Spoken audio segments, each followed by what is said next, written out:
Si Engin Akyurek, isa sa mga sikat na aktor ng Turkish television, ay hindi na nahimik. Sa harap ng mga nakakainis na akusasyon mula sa ina ni Tuba Büyüküstün. Mabagsik na tugon ng aktor sa mga akusasyon at narito ang mga detalye kung saan lumalabas ang katotohanan. Kamakailan lamang, mayroong isang kaganapan na yumanig sa agenda ng mga Turkish magazine. Ang ina ng sikat na aktres na si Tuba Büyüküstün ay gumawa ng mga kapansin-pansing akusasyon tungkol sa kasintahan ng kanyang anak na si Engin Akyurek sa pamamagitan ng media. Gayunpaman, hindi na nahimik si Engin Akyurek at nagbigay ng malupit na tugon. Sa kanyang mga pahayag sa press, inilarawan ni Engin Akyurek ang mga akusasyon bilang ganap na walang batayan at sinabi na siya ay laban sa gayong mga pagtatangka sa paninirang puri at pagmamanipula. Sinabi rin niya na naisip niya na ang mga akusasyong ito mula sa ina ni Tuba Büyüküstün ay naglalayong negatibong makaapekto sa kanilang mga relasyon at karera. Nabanggit ng aktor ang sumusunod, "Nagkaroon kami ng matatag na relasyon ni Tugba sa loob ng maraming taon. Ayokong mahuli sa mga salitang ito at sa mga tsismis na ito. Ang katotohanan ay palaging lumalabas," patuloy niya.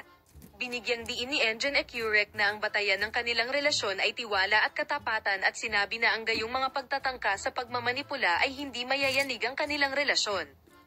Itinanggi rin ng mga abogado ni Engin Akyurek ang mga paratang na iyon.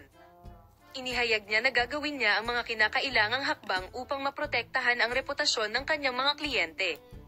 Sinabi rin nila na ang mga akusasyong ito ng ina ni Tuba Büyüküstün ay dapat maging paksa ng isang seryosong akusasyon at investigasyon. Ang malupit na reaksyon ni Engin Akyurek ay nagdulot ng malaking epekto sa mundo ng magazine. Ang determinadong saloobin at direktang pananalita ng aktor ay nagpalaki pa sa laki ng insidente. Pagkatapos ng mga pahayag na iyon, walang tugon mula sa ina ni Tuba Büyüküstün. At sinabing nanatili siyang tahimik. Sinabi ng sikat na aktor na ang sitwasyong ito ay nakaapekto kay Tuba Büyüküstün at sa kanyang sarili at nasira ang kanilang relasyon. Gayunpaman, binigyang diin ni Engin Akyurek na patuloy nilang palalakasan ang kanilang relasyon sa pamamagitan ng pagtagumpayan sa mahirap na prosesong ito. Gayunpaman, iniisip na ang mga epekto ng insidenteng ito ay hindi limitado sa Tuba Büyüküstün at Engin Akyurek.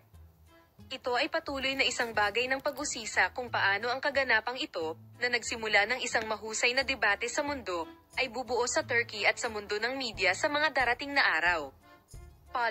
Makita ka sa mga bagong video.